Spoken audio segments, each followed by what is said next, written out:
Hi, it's Laura at Aquamarine18. Thanks for stopping by my channel today. Welcome or welcome back.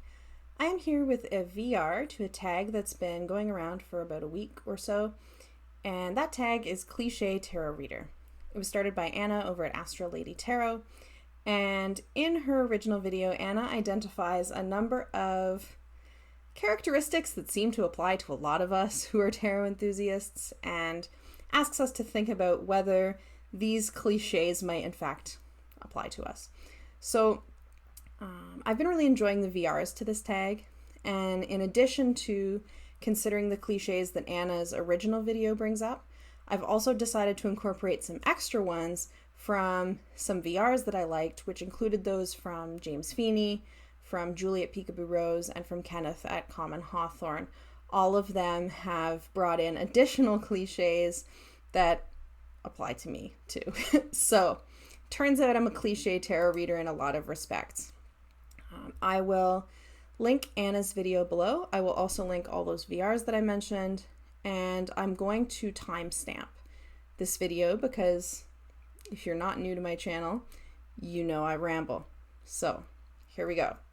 Starting with the cliches from Anna's original video. Do I own more than one version of a deck? Yes. Anna talked about owning more than one version of Pamela Coleman Smith's artwork, since there have been so many editions of that deck over time, and I definitely own more than one Smith-Waite deck for sure. There are also a handful of other decks in my collection, not many, but a few, that I own more than one version of. And in almost every instance, the reason that I own more than one version of a deck is because it comes in several sizes. So this one is the Dust to Onyx Tarot by Courtney Alexander, and I have the full size and the travel edition as well. This is the most recent one that I added to my collection that is a multiple version of the same deck.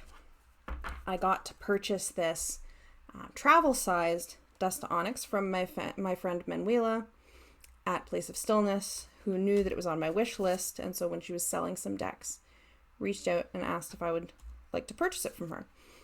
And the reason that I got this is because the full-size deck that I have of Dust to Onyx is a first edition with the signed large box, and I'm quite protective of it.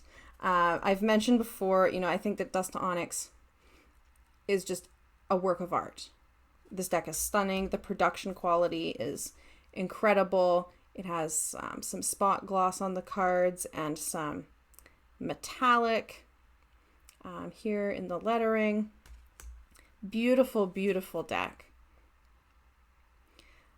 But the first edition full-size deck that I have, not only am I rather protective of it, I would never want something to happen to it as a first edition deck that I cherish, but also it's not the most portable because it came in the large box with the two piles of cards, and the travel edition comes in a much smaller box that can be put more easily into a bag, a purse, something like that. So that is why I have more than one version of a deck in this case, and the very few others that I have multiple versions, like the Next World Tarot, for example, is a favorite deck that came out with a travel size or mini, so I got the second size. That's almost always why I have more than one version of a deck. The second cliche that Anna has included is owning backup copies of favorite decks.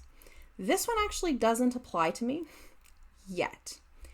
I intend to buy a second copy of my soul deck, the Naturescapes Tarot, because I would like to have one in my shoulder bag all the time and then one at home.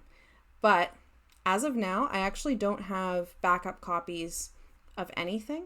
And I don't see myself ever having backup copies in the sense of like keeping one in the packaging in case something happened to the other. I just can't really think that I would do this.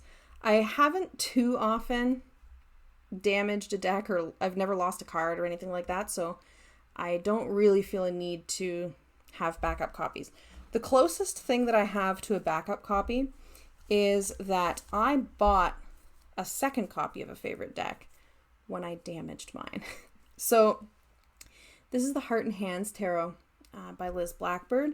This was the second indie deck I ever owned, and this copy is trimmed because I left it on a windowsill and it got rained on. So the edges got all wet and stuck together, totally not usable at all. You know, completely ruined, I thought. But it is a very large deck. This is one of my favorite cards in this deck. It is a very large deck, so I was able to cut off the edges and salvage it. It was the first time I ever trimmed a deck. I've only ever done it once more since. I don't have very steady hands, so trimming decks I find terrifying. But yeah, so I cut the edges, but I did love this deck enough to buy a second copy. So I do have, in a sense, a backup of the Heart and Hands, though I do use both copies. I have used both copies, so it's not like a backup that I'm keeping in pristine condition just in case. I just knew that I wanted one that wasn't this messy, semi-involuntary deck modification version that I had because my other deck got wet. So that's the closest to a backup copy that I have. The third cliche that Anna brought up, tarot tattoos. I do not have any tarot tattoos. I do have tattoos, but I don't have any tarot tattoos. But I would like one. I have a not small amount of tattoo planning happening. I intend to be significantly more tattooed than I am right now. I have a couple of ideas in the works. And when I have a tarot tattoo, I promise that I will share it with you all, but not yet. The next cliche is tea. Drinking a lot of tea, drinking tea while reading the cards, and being a tea connoisseur, I suppose. And this one I'm going to say doesn't really apply to me. I am, without a doubt, a coffee person. I drink black coffee, dark roast, every day. We drink one pot. My partner and I drink one pot of black coffee every day. And tea is much more occasional for me. I can't say like I don't like it or anything like that. I'm not a regular tea drinker. I do like making iced tea in the summer from herbal or fruity teas. I don't like store-bought iced tea. I find it too sweet, but I do like making iced tea. I also do enjoy a cup of tea, particularly in the winter when I want something that's warming, that isn't caffeinated and also isn't scotch. Then I'll definitely drink a cup of tea, but I'm not a regular tea drinker really. I do enjoy trying new flavors and things like this, but I'm not a regular tea drinker. The next cliche is crystals and having crystal collections, working with crystals and their properties, having crystals around while doing tarot readings, things like this. I have some crystals, not a ton. I have some crystal jewelry that I enjoy wearing. I'll show a couple of favorite specimens that I have include selenite. I really like selenite. I have a piece of fluorite that my partner bought me for my birthday from the gem show locally. Of course, I have to have a piece of aquamarine, which is my channel name and also my birthstone. And I also really love and I meditate with this piece of septarian, which I find very grounding. It reminds me of tectonic plates, and maybe that's why. Or layers of soil or something. It feels like a very earthy crystal to me. But I don't have a huge crystal collection. I'm not currently really buying crystals out of a mix of environmental and labor concerns. I'm working instead with a deck with images of crystals if I want to bring in that kind of energy into my space instead of buying more and more crystals themselves. I do go to, or I have gone to, of course there wasn't one this year. I have gone to the gem show, and there is one or two local vendors who are really, really transparent about their sourcing of the crystals, who I feel much more comfortable with considering buying crystals from. But as of now, as somebody with a earth-based, nature-based environmentalist practice, it's not something that I'm purchasing. The next cliche, tarot books. Having a lot of tarot books. I do have quite a few tarot books. I have a shelf in my house. I have a lot of bookshelves in my house. I joke that I partly picked my partner that I live with, who's a carpenter, because of my need for bookshelves. That's not actually true, but you know. I do have a bookshelf that's dedicated to kind of spiritual, esoteric, metaphysical kinds of books, including a lot of different divination type books, and there's a lot of tarot books on that shelf. I really do like reading different people's takes on tarot and new angles on tarot and interpretations. And so a couple that I've been enjoying lately that are deck guidebooks are The Fifth Spirit Tarot Guide by Charlie Claire Burgess. This is a new deck to my collection, which I've been enjoying, and I really, really like this guidebook. I like the guidebook even independently of the deck. I feel like Charlie Claire Burgess's ideas about tarot, and particularly queer angle on tarot, is something that I'm really glad that I'm getting to read, regardless of the deck. And this book is sold separately, so even if the deck is maybe not one that you're particularly interested in, the book is great just on its own, I would say. The other one that I've been reading quite a lot of is the Hoodoo Tarot Guidebook by Tiana Lee McQuiller. I really like Tiana Lee McQuiller's writing style overall, and I have been participating in the Hoodoo Tarot study group with Kim over at Abundant Life Tarot, doing daily draws with the Hoodoo Tarot, and so I've been getting to know the guidebook through that process, and this is a really good one with different reflection questions for the different cards, and different meanings, and there's a lot of title changes and different individuals from history and the history of Hoodoo featured in the deck. So the book is really a must to work with the deck, I think, to learn about all those references. So I've been enjoying that. The next cliche, tarot journaling. Do I keep a tarot journal? Absolutely. I always have one going. This is the current one. I always have a notebook that's either, is it Peter Popper Press or Paper Blanks are just the two brands that I like, because the paper is fountain pen friendly. It's thick enough to be fountain pen friendly, and also they're just not very expensive. So I like these notebooks because they're affordable. They come lined, which with my handwriting is a necessity, and I like to journal just in general. I also journal whenever I do a reading for myself. I will write my interpretations and my reflections in my tarot journal. I'm not going to, show too much of the content. It's just, it's my handwriting. So that's where I keep track of my readings, is in my tarot journal, and I keep all of my filled ones, of course. The next cliche, love to shuffle. Love to shuffle and have set feelings about cardstock and good shuffling cardstock. I absolutely love to shuffle. I find shuffling very relaxing. I'm an overhand shuffler. I do bridge and riffle when I'm playing card games, but I don't with tarot, just because I don't want the cards to stay bent. It makes me very nervous when I see the really bending the cards bridge and riffle. I'm scared that they would stay that way. So I overhand shuffle, and I enjoy thick cardstock that is not too glossy, because then it will stick. I like linen cardstock. I like matte. I like, for mass market cardstock, I even like something like US Games cardstock. I feel like it's thick enough, but also not sticky. And I just really love having a good shuffle. And I think lots of us love having a good shuffle.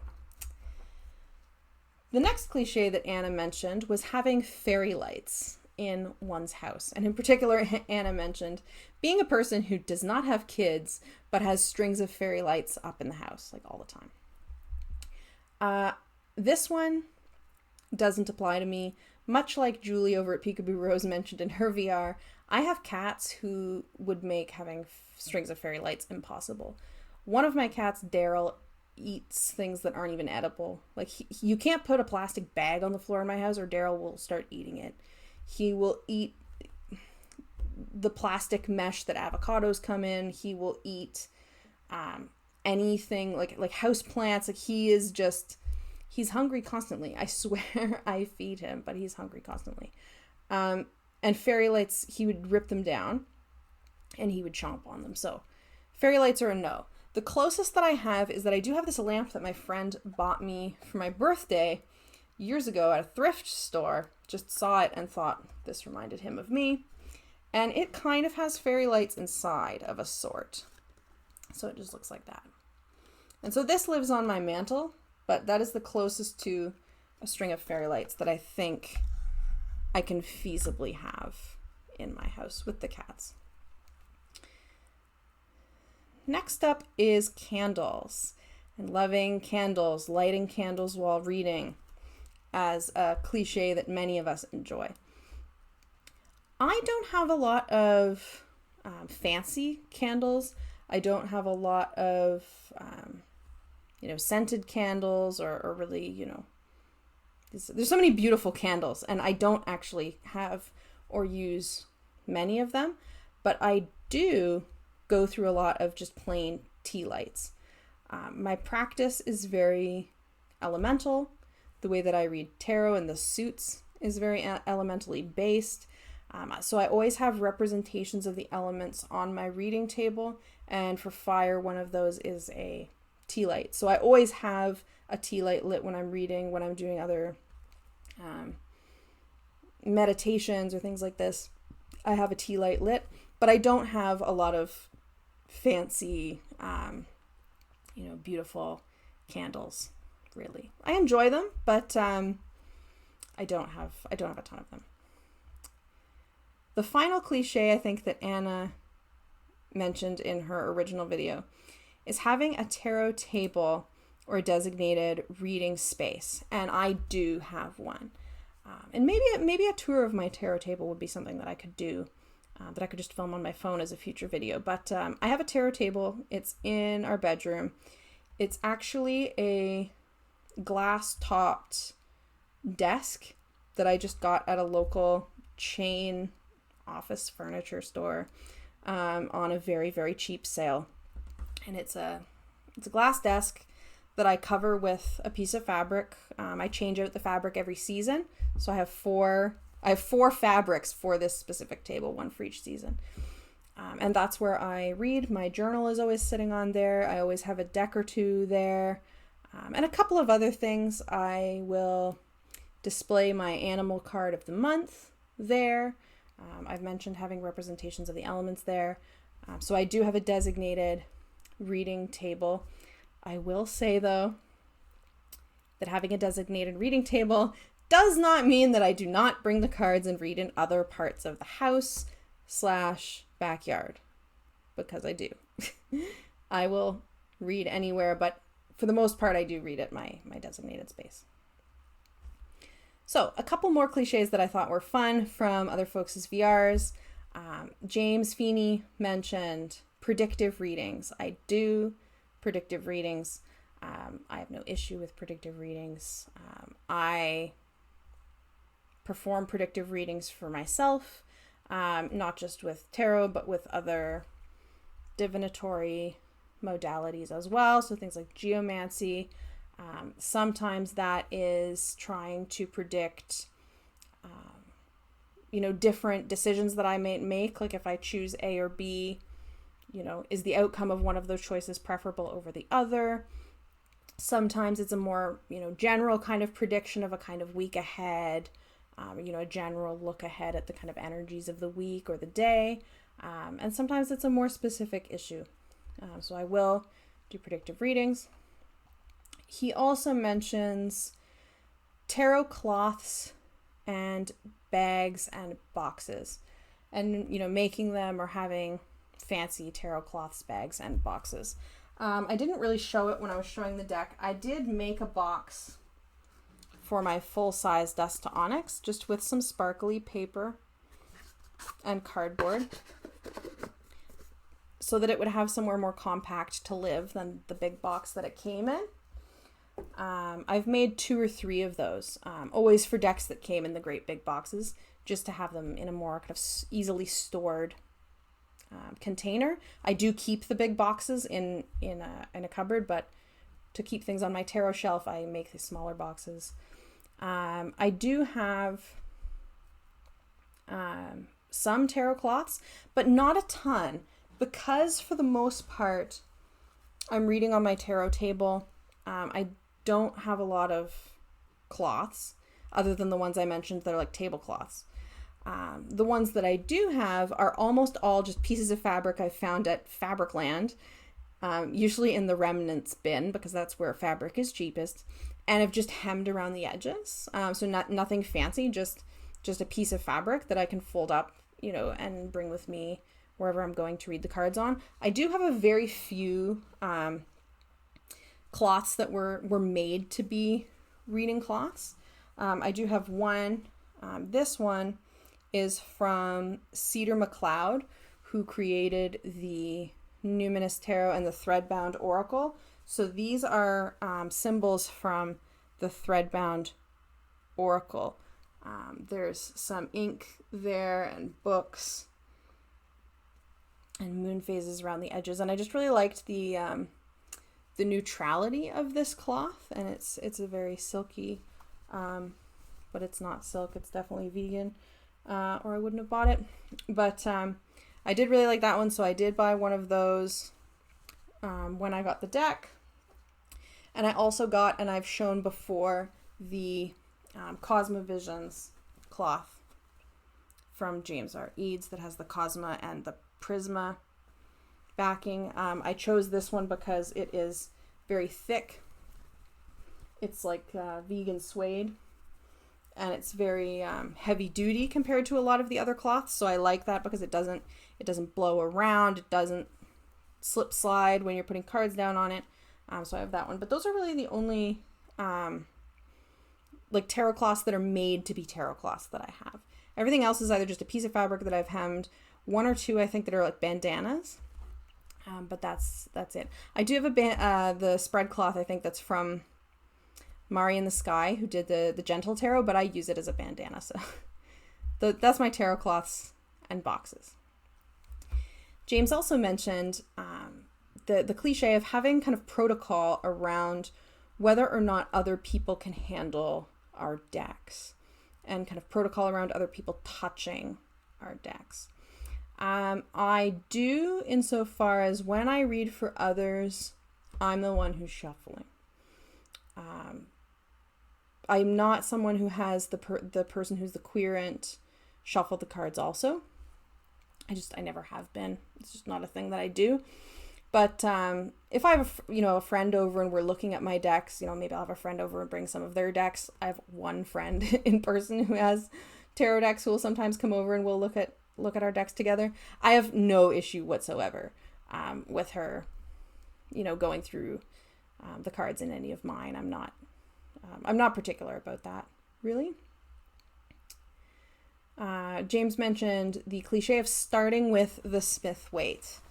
I did not start with the Smith-Waite. My first deck that I ever got was the Jonathan D. Tarot Pack. I've shown this before. I don't know if this is still in print. It's a Pip Smith-Waite hybrid. Some of the minors are very Pip,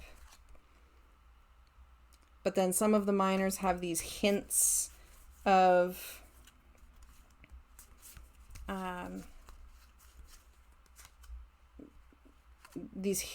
kind of Smith-Waite meanings, like the Seven of Pentacles, for example, has that, growth growth sense to it. But yeah, this was my first deck and my only deck for a very long time. Got it when I was very young, very early teens, from my family. Of course, I kept it in a black velvet bag. And that was the only deck that I had for a very long time.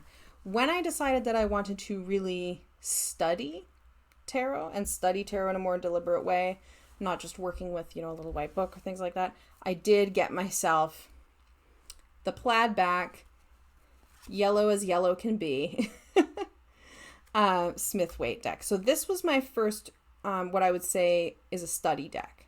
And it's in order because that is what I use this deck for.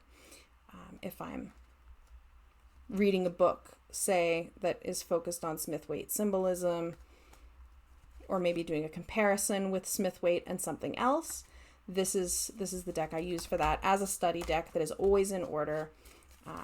And it was the second or third deck that I ever owned, but the first study deck.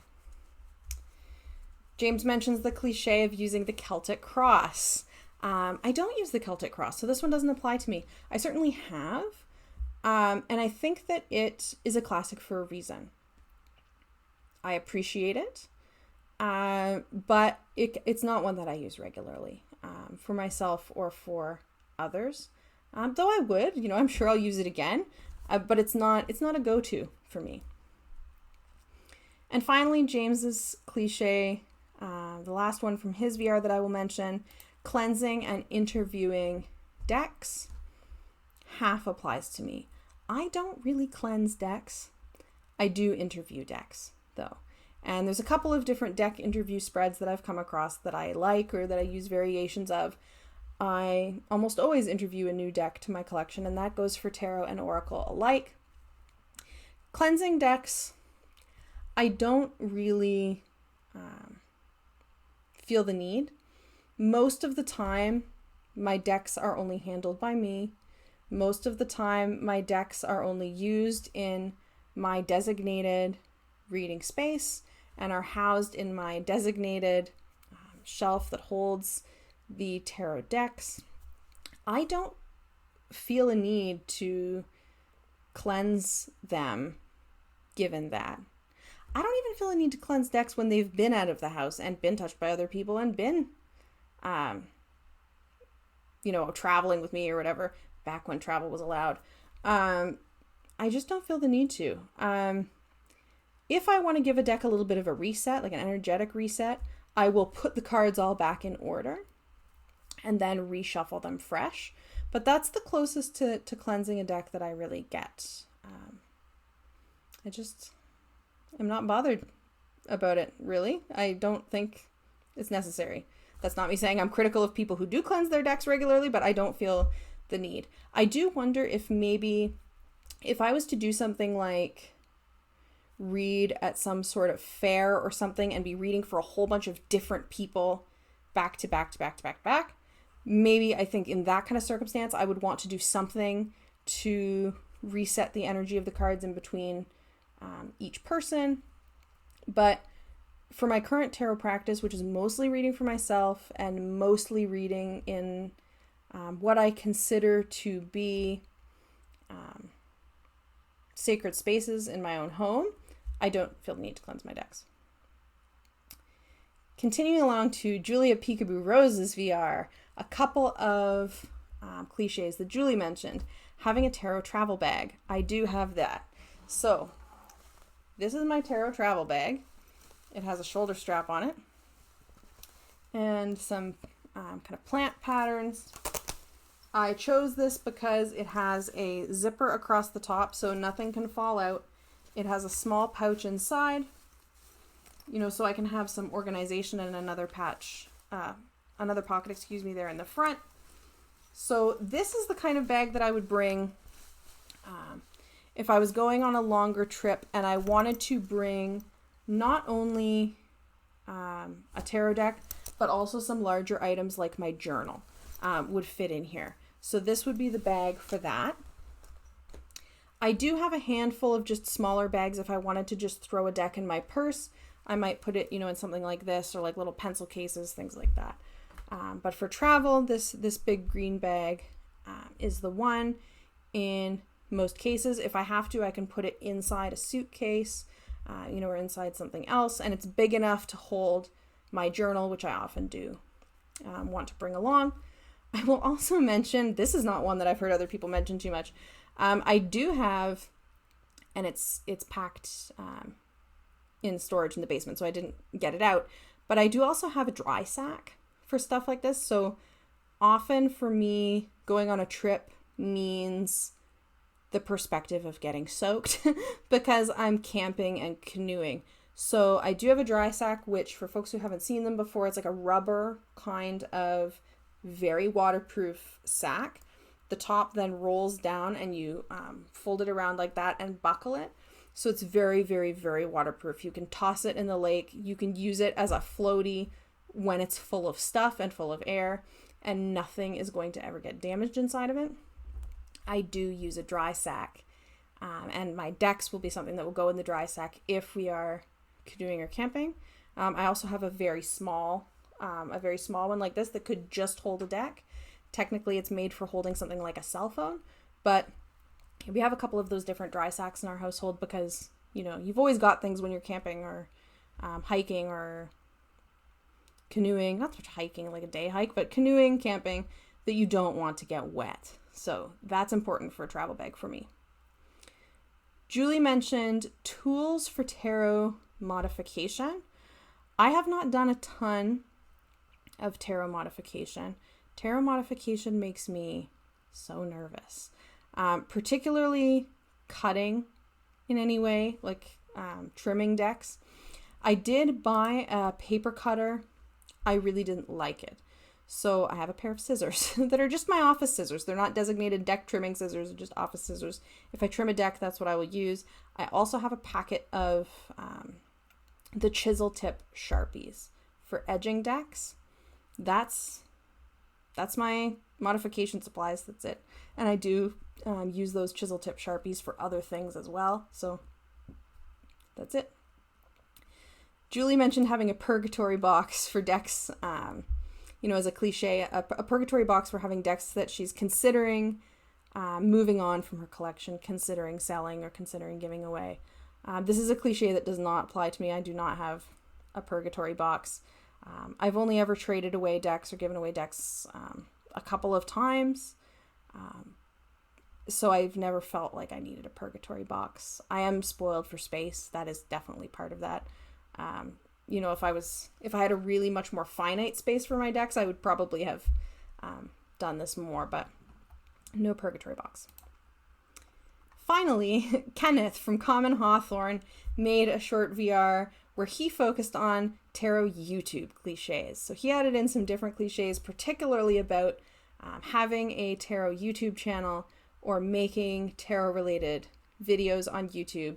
And I joked in a comment to him on his VR that I felt personally called out by his cliches because they all apply to me. So he mentioned having an obscure channel name. Aquamarine 18 is my birthstone and a reference to the moon, the card associated with Pisces. I think it qualifies as obscure. Of course, I've mentioned the backdrop to it before. I've considered changing it a lot because really it originated as more of a username well before I ever had a channel, but it has stuck. So I satisfy the cliche of having a obscure channel name. He mentioned the cliche of doing unboxing videos. Absolutely, I've done unboxing videos. One of my most recent was the unboxing of the Transient Light Tarot. So it's not all I do. It's not necessarily even the thing I do most, but I've definitely done my share of unboxings. I laughed out loud when he mentioned tapping on the box of a tarot deck in a video. This is something I think I do every time. Every time I'm doing, whether it's a detailed review or an unboxing, I'm going to be knocking on the box. And it's important to knock on the box. I will maintain it as a good cliche because how else are you supposed to know if the box is sturdy or if the box is a crappy, flimsy tuck box material, right? Like, you want to know that this is solid.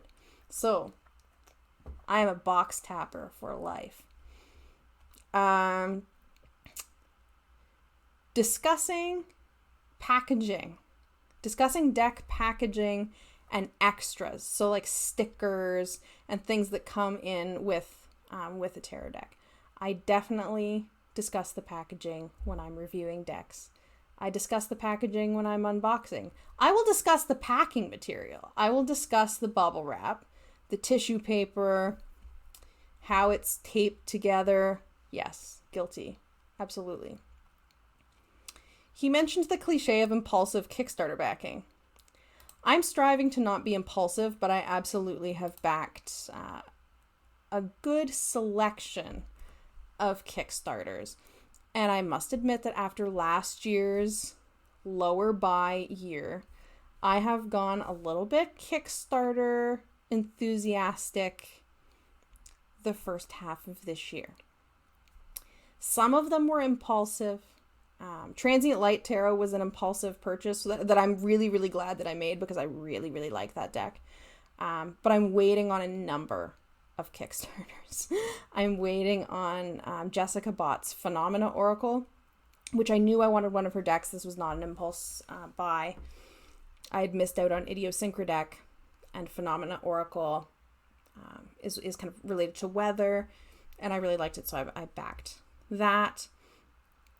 I backed Auntie K's Landback Tarot. Cannot wait.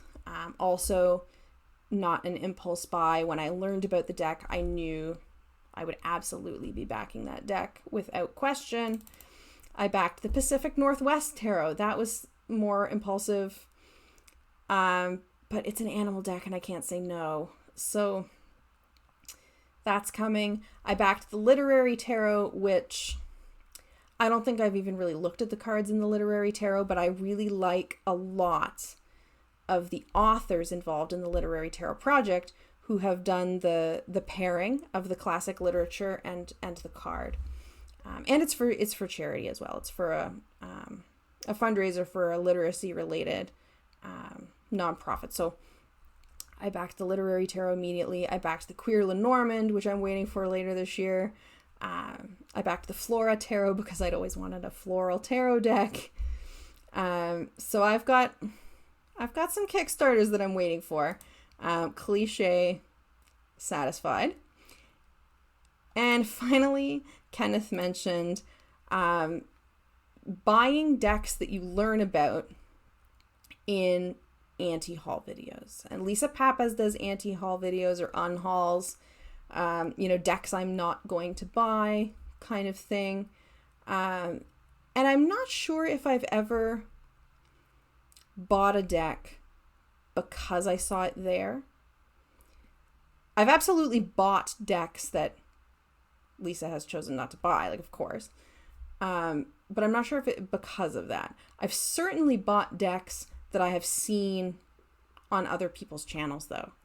I bought the Tarot of the North Atlantic the second I saw it on my friend Corvin's channel, for example. And so absolutely watching TarotTube can be a source of